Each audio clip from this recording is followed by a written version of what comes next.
तू दान करण्याच्या गमजा मारतोस, पण एक लक्षात ठेव, आपली दानत असताना दान धर्म करणं ही चांगली गोष्ट आहे, पण आपली कुवत नसतानाही दुसऱ्यासाठी काही करणं ही अधिक चांगली गोष्ट आहे.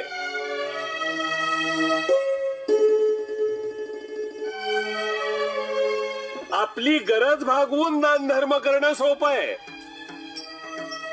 पण आपली तशी परिस्थिती नसताना दान धर्म करणं हे त्याहून मोठं पुण्य आहे.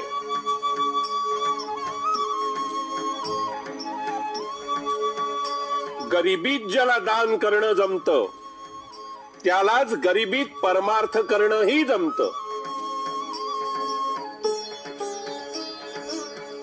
धन्य स्वामी तुम्ही, धन्य.